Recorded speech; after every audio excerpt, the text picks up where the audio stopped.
My aim for this morning is to explain how the glory of Christ equips believers to overcome the attractive pull of an ungodly culture. So yun ang aking ipapangaral ngayong umagang ito. How the glory of Christ equips us as believers to overcome the attractive pull of an ungodly culture. And what we are going to do is we will take a survey of the first few events of biblical history. So although iba yung structure ng mensahe ngayon, it would not take the usual structure that I use when I deliver sermons or preaching messages, but this will still be an exposition of passages from the book of Genesis. Titignan natin yung ilang mga unang pangyayari sa kasaysayan ng Biblia at sa kasaysayan ng sanlibutan, because as we shall see, this introduces to us a pattern of redemptive history, that there is a divide between those who awaited the hope of Christ, yung mga nananangan sa pag-asa na matatagpuan kay Hesukristo, at yung mga yumakap sa mga maling pangako ng fallen human culture. So that is what we are going to look at this morning. Let us seek the Lord's help in prayer. Our gracious God, we pray that at this moment now you would show us the glory of Christ, that we may cling to Him and love Him and desire Him above all things. And we pray that you would open up our minds in order to see, to behold wonderful things in your word. This we pray in Jesus' name. Amen. So tignan natin yung aklat ng Genesis. I invite you to open your Bibles to the book of Genesis, and we are going to look at the first 5 chapters of this book, jumping from the relevant verses, from each of the relevant verses na makikita natin sa aklat na ito na may kinalaman sa usapin ng kultura ng sanlibutan. And we begin with Genesis chapter 1, where we know that this is the creation account that we have in the scriptures. Nilikha ng Diyos ang lahat ng mga bagay at idiniklara na ang lahat ng mga bagay na nilikha ng Diyos ay mabuti. And yet, it was in Genesis chapter 1 and chapter 2 when God created man that there was a declaration that everything became very good. It was not only good because man is the crowning act of God's creation. At dito sa konteksto na ito, mailalagay natin yung pagkakalikha ng Diyos kay Adan at kay Eva. And they were given a commission, what we may call an Adamic commission, which was the beginning of a hopeful cultural mandate. Isang mandato sa paglikha ng kultura na puno ng pag-asa, dahil ito ay sa panahon na ang lahat ay mabuti pa. And in Genesis 1 and 2, matatagpuan natin na ang Diyos ay nagbigay ng komisyon kay Adan at kay Eva in order to cultivate the earth and make it a suitable place for God to dwell together with mankind. So ang gawain ni Adan noong siya ay nilikha ng Diyos at ang kanyang katuwang ay si Eva ay upang linangin ang sanlibutan at ito ay maging isang pananahanan ng Diyos kung saan ang Diyos ay kasama ng kanyang mga taong nilikha. In theology, this concept is called the cultural mandate, mandato ng kultura. And there are 3 things that we are going to learn from the book of Genesis about the cultural mandate, the great project of the cultural mandate, and then the great promise of the cultural mandate, and then the great probation of the cultural mandate. So yung una, ano ba yung proyekto na inilatag ng Diyos, inilagay ng Diyos sa balikat ni Adan. Yan yung proyekto ng paglinang ng kultura, the great projects of the cultural mandate. And the text there is Genesis 1 verse 28, kung saan matapos likhain ng Diyos ang tao, lalaki at babae, sinabi doon sa passage in Genesis 1 verse 28, and God blessed them. And God said to them, be fruitful and multiply and fill the earth and subdue it and have dominion over the fish of the sea and over the birds of the heavens and over every living thing that moves on the earth. As I've said, this passage is usually regarded by those who study the Bible as the cultural mandate. Dito unang binigay yung mandato na luminang ng kultura, and yet they are tasked, Adam and Eve are tasked, and all of humanity with them to do so in such a way that it is for the glory of God. So we can say that this is a sacred cultural mandate. And Adam's task under this commission is to exercise dominion over the earth and to subdue it. As we are told in Genesis 1 verse 28, meron silang pamamahala na ipinagkaloob sa kanila ng Diyos at ito ay kanilang i-ehersisyo sa ilalim ng pamamahala ng mas mataas na pamamahala ng Diyos. They are being placed on the earth as God's vice regents, and they are being called, mandated, and commissioned in order to build culture, to subdue the earth, in order that it would be a fit dwelling place for God, for both God and man. This is the task. This task rather is a project of culture building, because Adam is being called to cultivate the earth in order that it would become a temple city for God. And how do we know that? Because in the book of Revelation, that is what happens. Or more precisely, that is what will happen. That the whole earth shall become the temple of God, the city of God, and He will dwell forever with man. Siya ay mananahan kasama ng tao sa sanlibutan magpasawalang hanggan. And in this passage, we find that it involves the task of procreation. Si Adan at si Eva, sila ay magkatuwang sa trabahong ito. Unang-una, because it involves procreation. They are to subdue the earth and they are to multiply.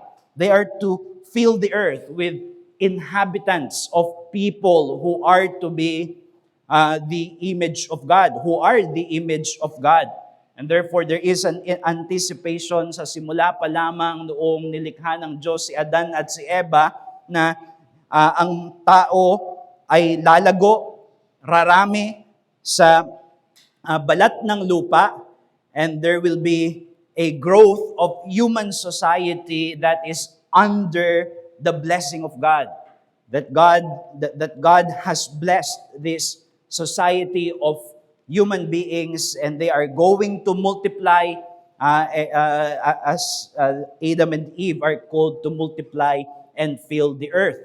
However, nagsimula ito, makikita natin sa Genesis chapter 2, nagsimula ito sa isang specific locality on earth, and that is the Garden of Eden.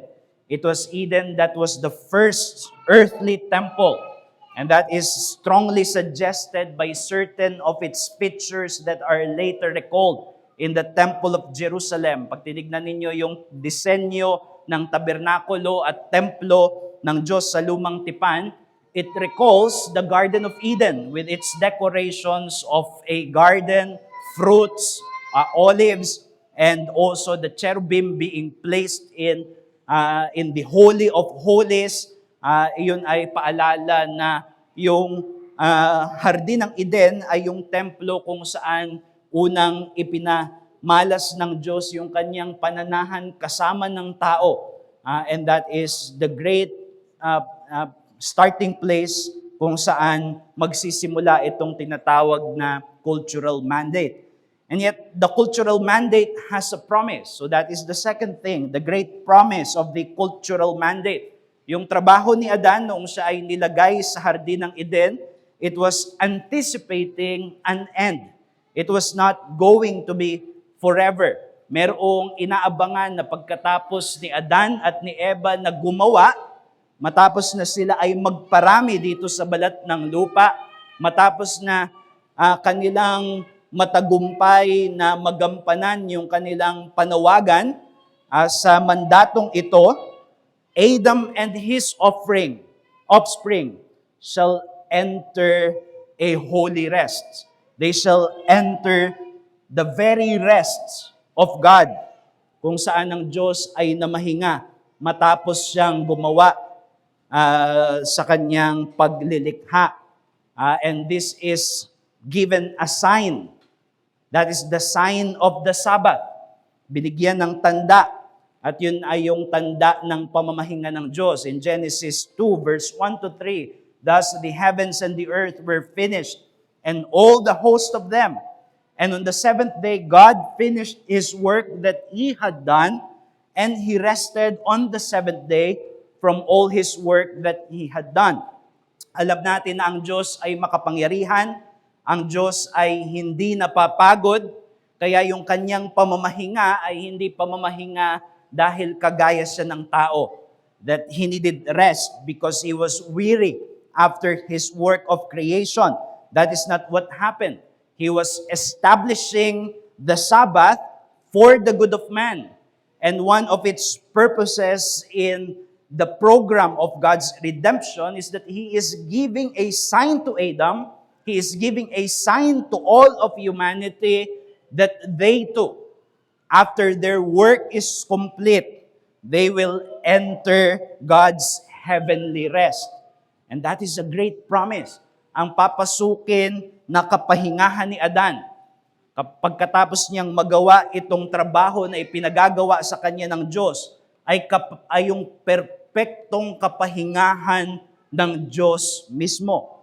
And the reason why we know that is because in the New Testament, it speaks of God's people because of the work of Christ. The second Adam, yung bayan ng Diyos, they are anticipating entering God's rest. In Hebrews 4 verse 3, for example, this is the writer to the Hebrews quoting an Old Testament text referring to the rebellious Israelites who were not faithful to the covenant. At sinabi doon, for we who have believed enter that rest. Tayo ng mga sumampalataya ay pumasok doon sa kapahingahan na yon.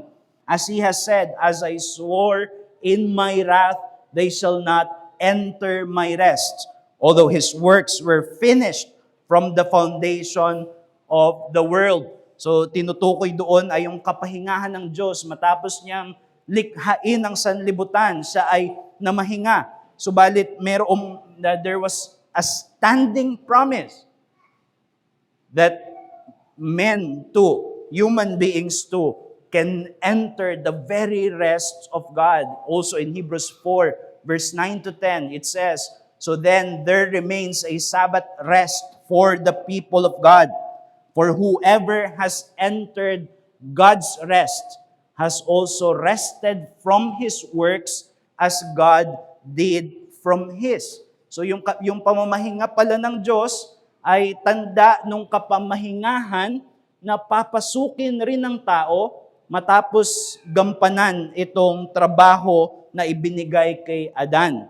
And God structured human life. Bakit nilikha ng Diyos na yung sanlibutan ay merong 7 araw, kung saan 6 na araw siya ay gagawa at sa ika-7 araw siya ay mamamahinga. And our life here on earth is to be structured with that rhythm of laboring and laboring and laboring, and yet at last on the seventh day we rest. We rest from our toil and we rest from our labor. It is because God is teaching us. God is giving us a sign that there is a promised rest at the end of our toil, at the end of our labor. Meredith Kline said in his book, the shape of things to come for man was set in the pattern God adopted in creating heaven and earth in the beginning. As revealed in the Genesis prologue, the history of creation had a sabbatical form, an era of divine work, the 6 days, issued in the divine Sabbath, the 7th day. So sabi niya, ipinapakita pa lamang sa kasaysayan ng paglilikha that history is going to have a sabbatical form. That history is not going to go on forever and forever in a same state, but it is anticipating a heavenly rest where human beings are going to participate in such a glorious rest, the rest of God Himself. And then Klein continued by imprinting the sabbatical pattern on man's days. God was promising nothing less than that He would bring His human image bearer to participate in the royal rest of His own 7th day. The Sabbath ordinance conveyed a divine commitment to consummate man's beatitude, that is man's happiness. Yung kalubusan ng ating kasiyahan ay matatagpuan natin kapag sa kahuli-hulihan ng ating mga gawa, we are going to enter God's rest. And therefore, Adam is to fulfill the cultural mandate, not as something that is without direction, not as Sisyphus in Greek mythology, na araw-araw nagbubuhat ng bato only for him to find out that at the end of his toil, babalik siya sa simula. And it is an infinite cycle because that was his condemnation. That is not the history of man, even as we have it here at the very beginning. In that sign of the Sabbath, God is promising that we will enter His rest if Adam would complete the work that God has given him to do. This is the reason why sinabi ng Panginoon na in the age to come, in that promised age, ay wala nang pag-aasawa because hindi na kailangan itong procreation which was part of the cultural mandate. So Adam's work was intended to culminate in the expansion of Eden, that temple garden, in order to cover the whole earth, so that the whole earth shall be filled with the glory of God, and the whole earth shall become the temple of God, and He will dwell with His people forever and ever. Upon the completion of Adam's work, ang inaabangan ng tao ay yung pagsasama, yung pagtatambal ng langit at ng lupa, so that it would be a dwelling place for God and man. How do we know that? Because we find that in the book of Revelation, that is what the second Adam has fulfilled for his people. We are anticipating what is spoken of in Revelation 21 verse 2 to 3, kung saan John had a glimpse of what shall come in the future. Sinabi doon, "Then I saw a new heaven and a new earth." Merong bagong langit at bagong lupa. There is a new creation, a new heaven and a new earth, just as there was an old earth, an old heaven and a new earth. And I saw the holy city, New Jerusalem, coming down out of heaven from God. And I heard a loud voice from the throne saying, "Behold, the dwelling place of God is with man. He will dwell with them, and they will be His people, and God Himself will be with them as their God." So ang ating inaabangan ay yung bagong langit at bagong lupa, kung saan ito, yung makalangit na syudad ng Jerusalem ay bababa upang ang buong sanlibutan ay maging lugar ng pananahan ng Diyos, kasama ng tao magpasawalang hanggan. That is what Adam would have accomplished if he had not failed in this cultural mandate. In Revelation 21 verse 10, we also read of that glorious anticipation. And he carried me away in the Spirit to a great high mountain and showed me the holy city, Jerusalem, coming down out of heaven from God, having the glory of God. Its radiance like a most rare jewel, a jasper, clear as crystal. Now, we need to pause in order to understand that passage. Sinasabi doon na nakita ni Juan yung syudad ng Jerusalem, which is heavenly Jerusalem, not earthly Jerusalem, coming down out of heaven from God. And it bears the glory of God. And then when it was described as Eden.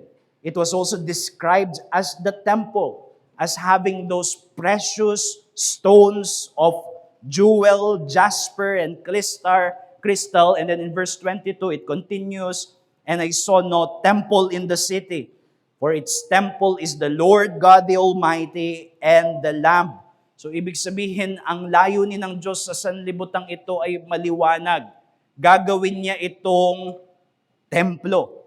Gagawin niya itong lugar kung saan siya ay mananahan kasama ng kanyang taong nilikha ayon sa kanyang wangis magpasawalang hanggan. And then in Revelation 22 verse 1 to 2, we also find the same truth. Then the angel showed me the river of the water of life, bright as crystal, flowing from the throne of God and of the Lamb, through the middle of the street of the city. Also on either side of the river, the tree of life with its 12 kinds of fruit, yielding its fruit each month. The leaves of the tree were for the healing of the nations. So ipinapakita yung sanlibutan, composed of nations, composed of people groups. Who are these nations? These are the nations that had been redeemed by the blood of the Lamb. And yet, these nations now participate in the new heaven and new earth kung saan meron na silang access sa tree of life, which we know was placed in the Garden of Eden. Whether it is symbolic or literal tree of life, a sacramental tree of life, ang pinapakita dito ay ang layunin ng Diyos ay yung paglawak ng hardin ng Eden upang yakapin ang buong sanlibutan at ang lahat ng mga bansa, all of the nations would partake of the blessing of life because of the work of Adam. And that is what Adam would have achieved if he fulfilled the cultural mandate. It is not a work that is to go on forever and forever. And yet, not only was there a great project and a great promise, there was a great probation of the cultural mandate. Pag sinabing probation, si Adan ay inilagay sa pagsubok. He was placed in a probation so that he would be tested whether he indeed is fit for this work. And in Genesis 2 verse 15 to 17, we find that probation in this statement. The Lord God took the man and put him in the Garden of Eden to work it and keep it. And the Lord God commanded the man, saying, "You may surely eat of every tree of the garden, but of the tree of the knowledge of good and evil you shall not eat. For in the day that you eat of it, you shall surely die." Alam natin itong passage na ito sa ating theology. Ito yung tinatawag natin na covenant of works, kung saan inilagay ng Diyos si Adan sa isang tipan ng gawa where he was to be tested kung siya ay magiging matapat sa Diyos. And I do not have to tell you what happened, that in Genesis 3 verse 1 to 7, Adam failed this probation after being tempted by Satan and after he partook of the fruit together with his wife. So dito inilagay ng Diyos si Adan, and it was a probationary test in order to initiate him doon sa universal and sacred cultural mandate. And in this probation, Adam is to fulfill his threefold office of being prophet, priest, and king. As a prophet, he was to uphold the word of God. God has given him a word, and he is to uphold it. He is to be a good prophet by keeping the word of God intact and uncorrupted. And as a priest, he was to guard the sanctity of that temple in Eden, kung saan hindi niya hahayaan na masira yung katwiran at kadalisayan ng lugar kung saan nananahan ng Diyos kasama ng kanyang bayan. And as a king, he is to defeat the enemies of God's people. He is to overcome the enemies of God, represented by the serpent in the garden. And in all of that, Adam failed. Pumalya si Adan, and it suspended the hopeful destiny of creation. And it has frustrated the work of sacred culture building. So diyan, nagsimula yung pagkasira ng lipunan ng tao because of what Adam failed to be and to do as one commissioned by God as the covenant head of humanity. So what happened then after that? Well, we find culture in the aftermath of the fall. First, with the continuity of it, under the common grace of God. I'm not going to read Genesis 3 verse 14 to 19, but I will rely on your familiarity with this passage.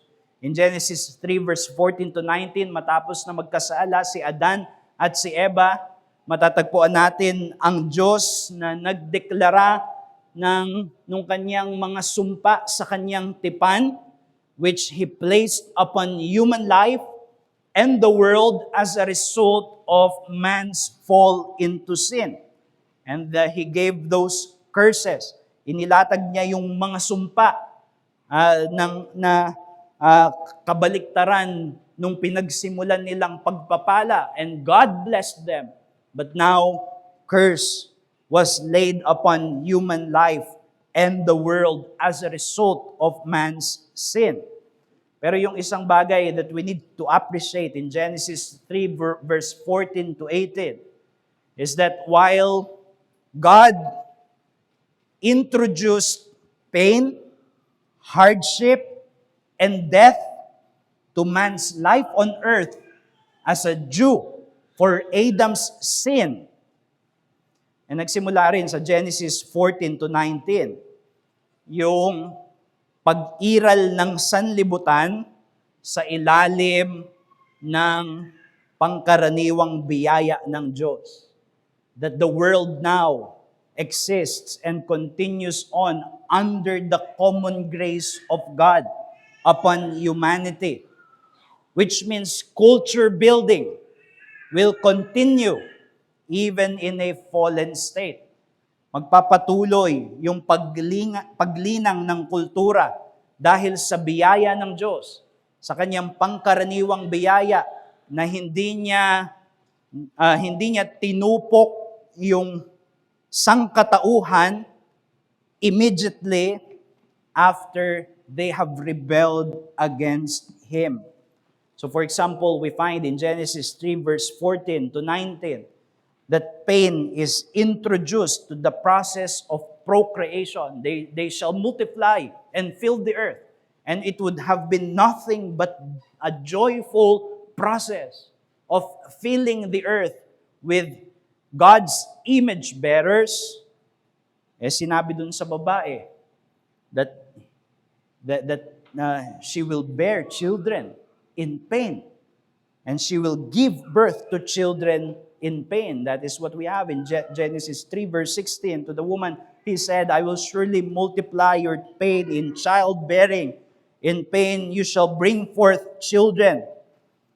Well, that is what God introduced. But there is an assumption here that God is going to continue to be gracious upon humanity because there will still be procreation. Hindi niya lulupigin yung tao, but He is going to continue to allow them to multiply on the face of the earth. So meron pa ring pagpaparami, meron pa ring paglago ng lipunan ng tao kahit matapos yung kasalanan. And then the dysfunction is introduced to the marital relation in chapter 3 verse 16. Your desire shall be for your husband, and he shall rule over you. But there is also an assumption that there will still be a continuing order in society which begins in the family. Hindi sinira yung pamilya ng lubusan kung hindi magpapatuloy pa rin yung lipunan ng mga pamilya na siyang pagmumulan ng lahat ng mga lipunan sa mundo. And frustration is introduced to productive labor. Sinabi dyan sa verse 17, and to Adam, he said, because you have listened to the voice of your wife and have eaten of the tree of which I commanded you, you shall not eat of it. Cursed is the ground because of you. In pain you shall eat all of it all the days of your life. Thorns and thistles it shall bring forth for you, and you shall eat the plants of the field. By the sweat of your face you shall eat bread. So, meron ditong sumpa kung saan yung productive labor ng tao ay maaapektuhan. That man needs to work with pain and toil and thorns and thistles before he eats his bread. But the common grace of God is demonstrated in the facts that there will still be bread at the end of man's toil and labor. May tinapay pa rin siyang kakainin. Meron pa ring produkto na ibibigay ang Diyos mula sa kanyang mga paggawa. And death is introduced to human life in verse 19. Sinabi doon, till you return to the ground, for out of it you were taken, for you are dust, and to dust you shall return. Mamamatay ang tao. Pumasok ang kamatayan sa sanlibutan. But the grace of God is seen in the fact that man is still going to have temporal life on earth. May buhay pa rin. Magkakaroon pa rin siya ng maiksing buhay sa lupa in order to enjoy the goodness of God and the gifts of God in this creation. So anong ibig sabihin niyan? Pagkatapos na magkasala si Adan at si Eva, magpapatuloy pa rin ang paglinang ng kultura. Magpapatuloy pa rin ang paglikha ng lipunan ng tao at pag-usad ng mga bagay sa kultura. But it is now going to continue after man fell into sin in a state of alienation from God. May pagkahiwalay na sa Diyos ang pag-usad ng lipunan ng tao. And yet there is a glorious hope that was given. Nakatago sa kadiliman ng mga sumpa sa Genesis chapter 3 ay yung dakila at unang-unang pangako ng Ebanghelyo dito sa kasulatan, kung saan sinabi sa Genesis 3 verse 15, I will put enmity between you and the woman, and between your offspring and her offspring. He shall bruise your head, and you shall bruise his heel. This was the first proclamation of the promise of God, that despite what happened, God is going to redeem the world, and He is going to send a Redeemer, the seed of the woman, and he shall reverse all of the works of Satan, the serpent. And this is universally recognized among Christians as the very first proclamation of the gospel message in the scriptures. Ang Diyos ang unang mangangaral ng ebanghelyo sa kasaysayan at ipinangaral niya ang ebanghelyo immediately after man fell into a state of sin. And nakatago dito sa pangako na ito, yung pangako ng isang tagapagligtas, ng isang manunubos who will stand as another Adamic figure, as another Adam, because he is the one who is going to reverse the consequences of the first Adam's fall into sin and to fulfill the work which Adam failed to fulfill. So, mayroong pag-aabang. They might not have couched it in the same language of the Apostle Paul, but this is another Adamic figure. Just as in Adam, the world was plunged into sin. A hope for renewal and restoration is located in the promise of a new Adam, of that seed of the woman who is the Redeemer of the world. So magpapatuloy ang paglinang sa kultura after man's fall into sin. But it no longer carried that glorious hope of unifying heaven and earth. That glorious hope that we find in the book of Revelation, kung saan sa pamamagitan ng pagtupad ni Adan, nung kanyang cultural mandate, the world is going to be a temple city for God. Wala nang pag-asa sa ating mga gawa. Rather, the hope now lays on this figure, the Redeemer, the seed of the woman, who is the one who's going to redeem the world from the consequences of the fall.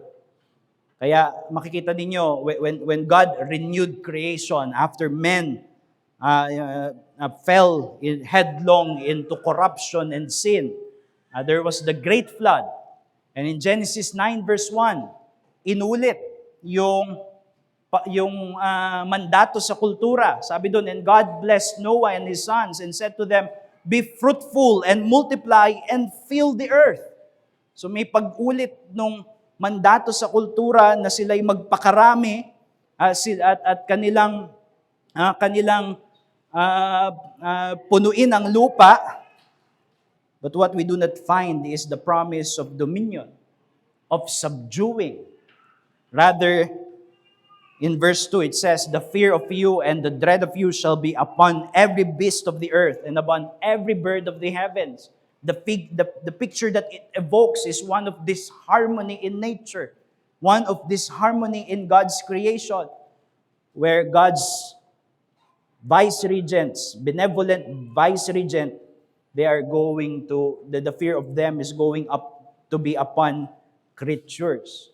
So wala nang nagpatuloy yung mandato ng kultura, but there is no longer attached in there the promise of heavenly rest, the promise of consummation. Sabi ni David Van Drunen, human cultural life did not come to an end with the fall, but now cultural endeavors are plagued with sinful failure. The end result is not glory, but death and destruction. Fallen human culture cannot attain the new creation. However much fallen human beings may strive to pick up the baton from Adam and pursue the tasks of culture with an eye to an eternal prize, the quest is futile. It is no longer by the cultural building of man that the world is going to be renewed and restored and achieve heaven, but by the coming Redeemer, the second Adam, which is the Lord Jesus Christ. And therefore, because of that promise, dahil dun sa pangako ng Diyos, ng isang tagapagligtas sa kasaysayan, it initiated a great divide in human culture. The great divide is initiated, even couched within the language of that promise, that there will be an enmity between you and the woman, and between your offspring and her offspring. He shall bruise your head, and you shall bruise his heel. By this promise, God also initiated a great divide into the human society, kung saan may mga tao that by the grace of God, they would cling and hold on to the promised seed. Manghahawak sila sa pangako ng Diyos na merong tagapagligtas sa sanlibutan at siya ang magdadala sa lubos at ganap na kaayusan sa sanlibutang sinira ng kasalanan. And yet on the other side are those who would craft a future for humanity and for the world apart from God and apart from the purposes of His redemption in Christ. And the people who will embrace the promise, they would continue to participate in the common culture of man. Hindi sila aalis sa sanlibutan, magiging tagapag-ambag sila ng kabutihan sa sanlibutan, and yet they will not look to culture building for the restoration of creation, but to the promised seed. Sila ay titingin kay Jesus na ipinangakong tagapagligtas para sa ikapanunumbalik ng kaayusan ng sanlibutan. And you find this hope perpetuating in Genesis 5 verse 28. For example, Genesis 5 verse 28. Ito si Lamech, he lived when he was 182 years old. At sabi diyan, he fathered a son and called his name Noah, saying, out of the ground that the Lord had cursed, this one, sabi niya, si Noah, shall bring us relief from our work and from the painful toil of our hands. So naghahangad sila ng relief, ng rest from their work and from the painful toil of their hands. And yet, they are looking to this Noah na siya yung magde-deliver sa kanila because God has promised that it shall be born from the woman. So you find in the line of the godly in Genesis 1 to 5 was an anticipation sa kada ipinapanganak.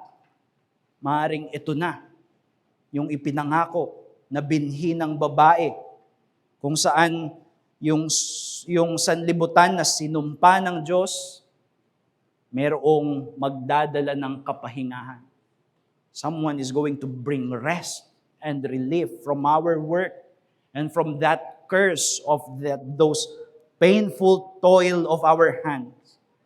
So from the beginning hanggang sa pagpapatuloy, merong mga tao na kumakapit sa pangako ng binhi ng babae na siyang tagapagligtas at tagapagsaayos ng sanlibutan na sinira ng kasalanan. And yet those who will reject the promised seed, their primary preoccupation is to craft a future for humanity where it is the work of their hands. That means human culture that becomes the hope for redemption. It becomes a replacement redeemer from the one that God has promised. And this was immediately demonstrated as we come to Genesis 4, verse 17 to 16. And I'm not going to read the whole passage now, pero dito sa Genesis 4, verse 17 to 26, rather, makikita natin dito yung syudad ng tao, the city of man. And I'm using concepts na ginamit ni Augustine when he contrasted the city of God and the city of man. And we find some of the earliest expression of the city of man that is alienated from God in Genesis 4 verse 17 to 26. Nagsimula yun sa verse 17, Cain knew his wife, and she conceived and bore Enoch. When he built a city, he called the name of the city after the name of his son, Enoch. So, whereas in Genesis 5, makikita natin si Lamech na ang kanyang hope was for the seed of the woman to come and to bring the rest that God has promised from the work of man and from the painful toil of their hands. And yet here we find Cain, after he murdered his brother Abel, and he was cast away from the presence of God. He bore a son, Enoch, and he built a city, and he named that city after his son, Enoch. Makikita ninyo sa Genesis, yung mga tao ng Diyos, kapag sila ay pumupunta sa isang bagong lugar, kung saan naranasan nila yung iba't ibang mga pagkilos ng Diyos, they would name those places, those lands, according to the remarkable works of God. You find Abraham, for example, calling a city Bethel, house of God, among many others. And yet we find in here an indication that Cain was not interested in that, and yet being cast off from God, he named a city after man, after his own son, which is indicative of human pride in their cultural achievement. And this city is noted in verse 16 as located in the east of Eden, which in the book of Genesis represents a departure from the presence of God. East of Eden. Just as Lot separated from Abraham and went to the cities of the east, where you find Sodom and Gomorrah. Just as in Genesis 11, you find that city of Babel as located in the east, also of Eden. So it was a metaphorical or symbolical representation of departing further and further from the presence of God. Now, wonderful things are happening in this city. Exciting things are happening in this city of Cain. In this city that was built by Cain, doon natin makikita yung mga pinakaunang creative, cultural progress and innovations in human history. In verse 20, it says, in this city of Cain, in the line of Cain, Ada bore Jabal. He was the father of those who dwell in tents and have livestock. So nagsimula, yung mga tao na nagsimulang tumira sa mga tents, sa mga housing, at nag-alaga ng mga hayop. Well, that cultural progress began in the city of Cain. In verse 21, it says, his brother's name was Jubal. He was the father of all those who play the lyre and pipe. So yung unang mga artistic innovations that we have in the scriptures came from the city of man. So wonderful things are happening in this ungodly city of Cain. Verse 22, Zillah also bore Tubal-Cain. He was the forger of all instruments of bronze and iron. It was there where they made the first technological progress of using tools made of metals, such as bronze and iron. It was from the city of Cain. Yung mga archaeologists, di ba, na pag nag-uukay sila, nakakita sila na yung mga unang technological progress ay yung mga tools na gawa sa bronze, gawa sa iron. Well, we find in the scriptures where it came from the city of Cain, an innovation that was made in this city of man. Van Druden said, a striking fact grabs our attention. The people who make these great advances in human civilization do not belong to the godly line of Seth, recorded in Genesis 5, but are descendants of the unbelieving Cain. So nagmula sa lahi ni Cain yung mga sinaunang progreso ng kultura. And nothing is wrong with this. This is God's common grace. And in fact, later on, we find Abraham and the patriarchs dwelling in tents and having livestock. So they adopted this cultural progress. God's people would be using lyre and pipes to sing praises to God. They will also be using tools made of bronze and iron. But that is still a striking fact that it came from the city of man, even at the very beginning. And despite its cultural innovations, however, Cain City also represented a farther move away from God and away from His promise.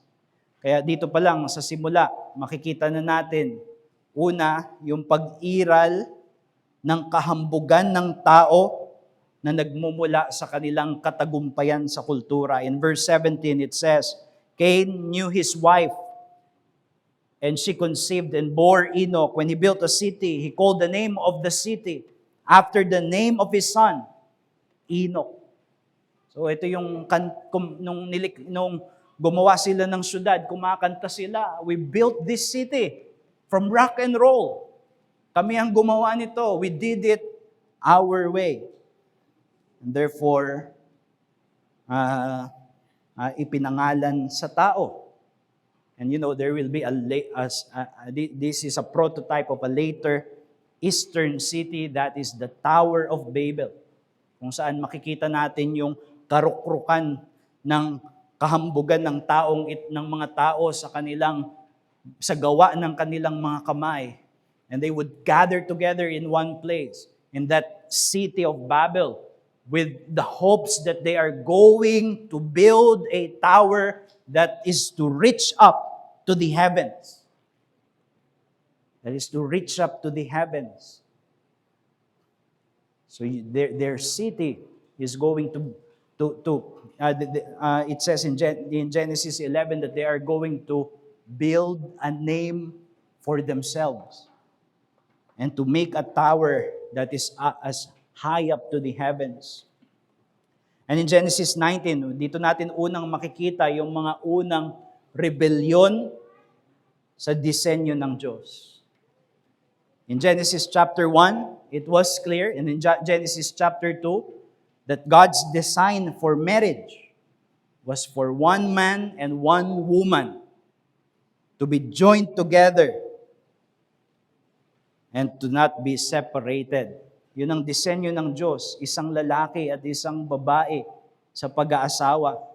The man shall leave his father and his mother and cleave fast to his wives. That is not what we read. It says, cleave fast to his wife, singular. And yet here in the city of Cain, they were moving away. They were shouting, sexual revolution. Sabi dito sa verse 19, and Lamech took 2 wives. That is the first instance that we have in the Old Testament, a departure from God's design. And Lamech took 2 wives. The name of the one was Ada, and the name of the other, Zillah. And in the book of Genesis, there will be another eastern city. That is the city of Sodom and Gomorrah, where they would not only rebel against the monogamous design of God, that one husband and one wife, they will give up the natural use of women and men to men, the natural use of men and women to women. That we have that in Sodom and Gomorrah. So although good cultural progress was happening in this city, yet in these first few pages of human history, pinapakita na sa atin na nakadikit dito yung kasalanan.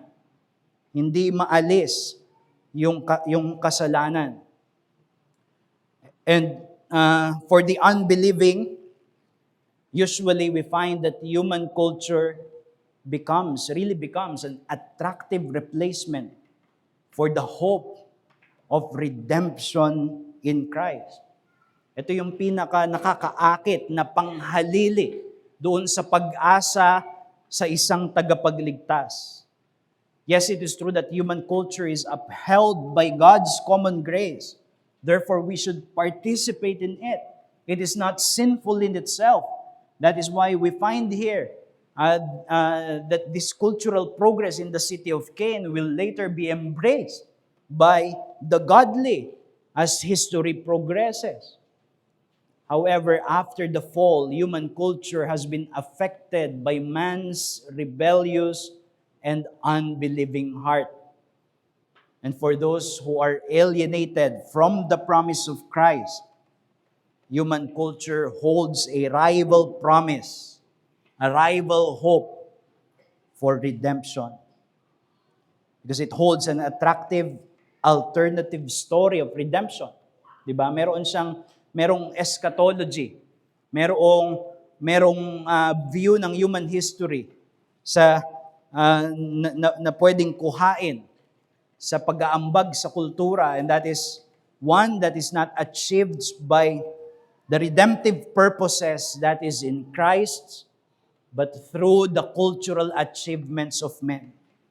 Masusolusyonan namin yung mga problema sa sanlibutan, and we can bring the world into a state, into its final state of happiness and whatever by our technology or by our political ideas, perhaps even by our arts. This is how we are going to redeem the world. This is how we are going to craft a future for humanity, alienated from the promise of redemption in Christ. But things are different in the city of God. We find the line of Seth in Genesis chapter 5, verse 25. This was alongside the time when the city of Cain was moving forward in its cultural progress, and it appeared that the world belonged to them.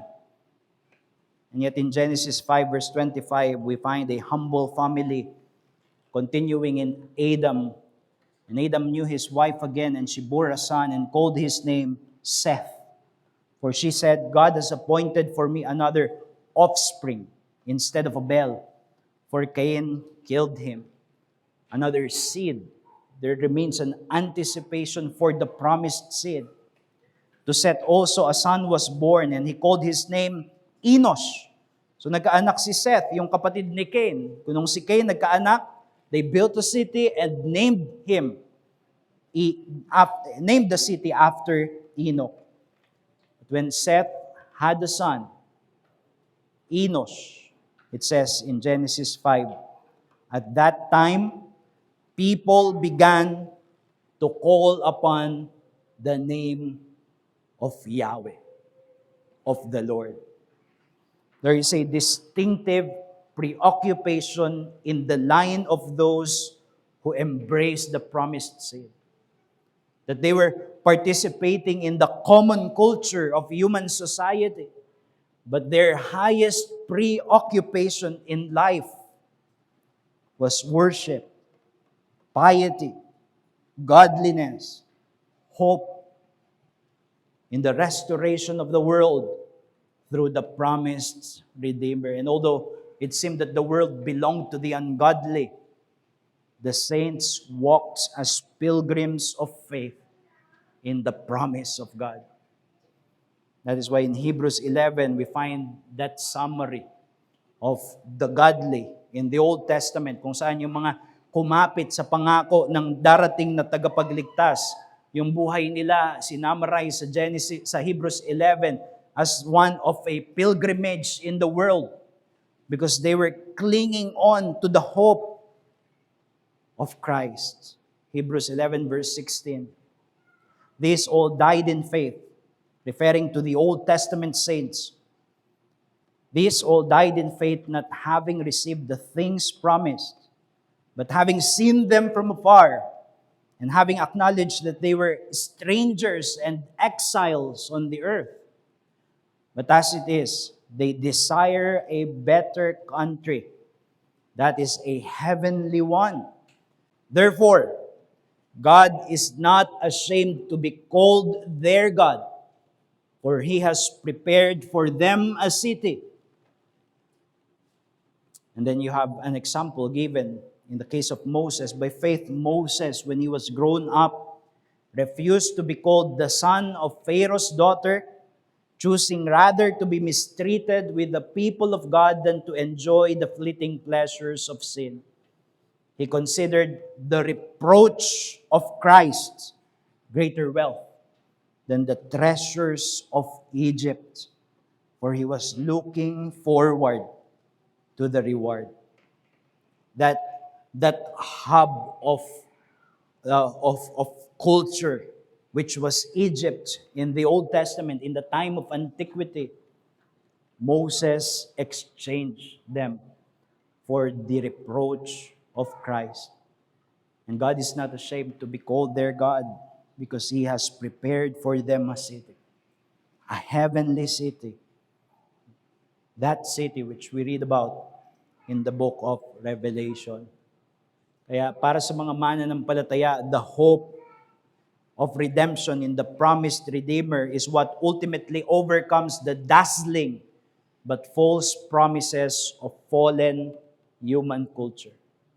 They are engaged in pious endeavors, even though as they anticipate the promised city that is going to come. What Adam failed to achieve, Christ won by His perfect obedience and the sacrifice of Himself to God.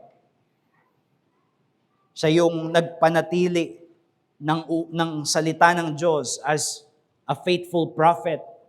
He offered Himself as a sacrifice to God, as a sufficient priest. And He conquered the enemies of God and God's people, crushing Satan under His feet when He died on the cross. And when He resurrected, being exalted at the heavens. And it is because of Him that God's people has secured forever that entrance into God's rest in the new creation. So yan ang kasaysayan ng sanlibutan, mga kapatid. At para sa mga kaibigan namin na naririto, I want to ask you, saan ka kabilang? Sa syudad ng tao o sa syudad ng Diyos? Ang pag-asa mo ba ay nakapako sa mga bagay dito sa sanlibutan? And your hope of a happier life, more secure life, more fulfilled life, ay matatagpuan sa kung anuman ang iniaalok ng syudad ng tao. Its cultural products, its technological innovations, its new political ideas. Whatever is the new thing.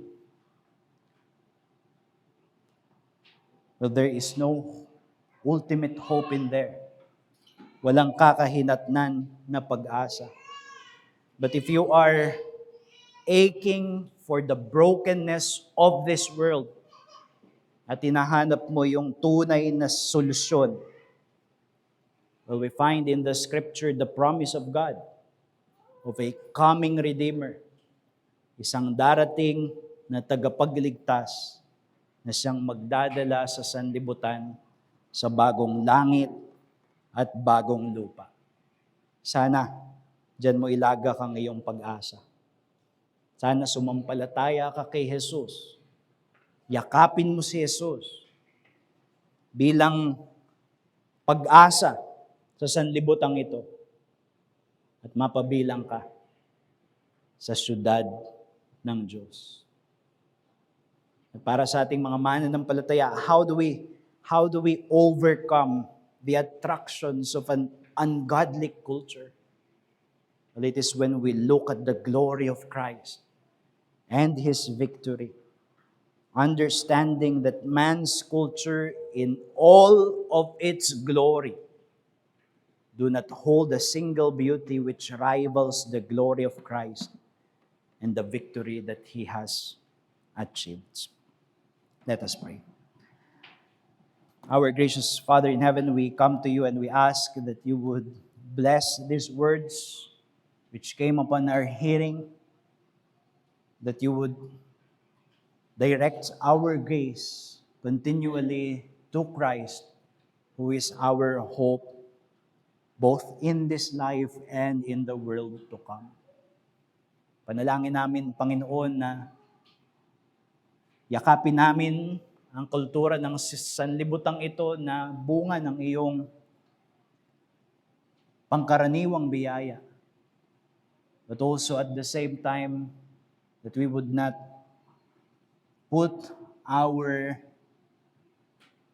hope, our ultimate hope in the promises of this fallen human world. And we ask that you would rather direct us to Christ and the hope that is found in Him. And for those who are yet outside of Christ, we ask that you would